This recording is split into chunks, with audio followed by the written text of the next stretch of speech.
Hello, hello. It is Wellness Wednesday. My name's Aaron. I'm the executive director at Paradise Stronger, and I'm so glad you're joining me right now. I want to talk about how important staying hydrated is, and how oftentimes it's not what we think that it is a sign of dehydration. So before I tell you some tips on staying hydrated, especially now that it's summertime, let me show you some tips about what might be a symptom of or a cue that your body is dehydrated. Now it's summertime, right? It's getting hot outside for most places, and if you're like me, sometimes it's hard to remember to drink water. So first and foremost, a couple of different things, or some 6 different things you can think about that would be a mental cue or a symptom that you might feel that might actually mean that your body's dehydrated. Number 1 is actually bad breath. Do you know that? If you're not drinking enough water, oftentimes you're not producing enough saliva, which means bacteria can live in your mouth longer, and then you get bad breath, and you don't know. It's actually because you haven't been drinking enough water. So bad breath, while it could be because you didn't brush your teeth, which I hope that's not the case, but bad breath could be a symptom of you not drinking enough water. Number 2 would be dry, flushed skin. And we've heard that before, but until you've really experienced that. I remember when I was a Boy Scout, I went on a long hike with the other guys, and my scoutmaster came over to me and said, "Listen, you don't look so good." And I was like, "I feel fine." And then 5 minutes later, I didn't feel fine. But he recognized that I had some dry, flushed skin, and he took advantage of the situation to say, "Listen, you need to stop. Drink some water, get some shade, let's get you hydrated right away." Another one is muscle cramps. If you are a person like myself who loves to exercise, then a muscle cramp could be an effect of just having a hard workout, but it can also be that you're not hydrating enough. Your muscles aren't getting the liquids and the fluids that they need in order to properly function. So keep in mind that muscle cramps, even apart from exercise, could be a sign of dehydration. A couple more for you. Fever and chills. Have you ever been sweaty? I mean, like profusely sweaty, but also feel cold at the same time? Yes, that could mean that you're sick, but if you're not feeling other symptoms at all, it could just mean that you're dehydrated. And that might be a heavier symptom of dehydration. So if you're out and about for long periods of time in the hot sun, outside, so please keep in mind that that is a great way to know whether or not you are definitely dehydrated. Another couple one is food cravings, and this is where the sweets come in. I talked about in the title here that a food craving could actually be, or actually sweets could be, a reason to be dehydrated. The reason being is that it can be difficult for your organs, such as your liver, which uses water to release glycogen, which is stored as glucose, and other components of your energy stores, so you can actually get cravings for food.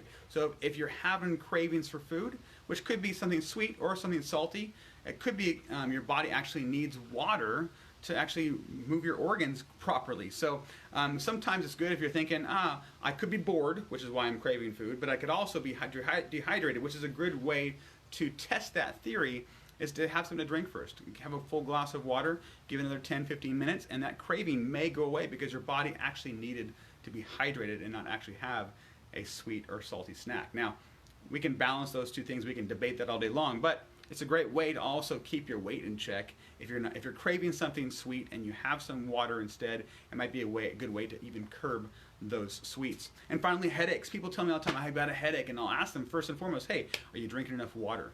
Our body, especially our head, our brain, needs that buffer of fluid between your cranium and your actual brain matter. And if you don't have enough fluid in your body, that your head can actually be affected by that. If you think about when somebody gets picked up for an emergency by an ambulance, one of the first things they do, based on most circumstances, is they'll give you an IV. Why? They give the IV because they know that you need fluid in your system, and that actually will take care of a lot of your symptoms and help you move forward properly towards health, towards a symptom-free situation. So keep in mind that the first thing that doctors often do is they say, "Listen, let's give an IV, let's get some fluids in them," most of the time. Not every time, most of the time. So if you're dehydrated, let me give you some tips as to how to get hydrated. First and foremost, keep a water bottle with you.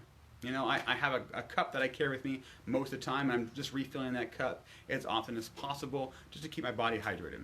Number 2 could be spice up your water. I am a person who doesn't like to drink plain, flat water. Some people do, some people don't.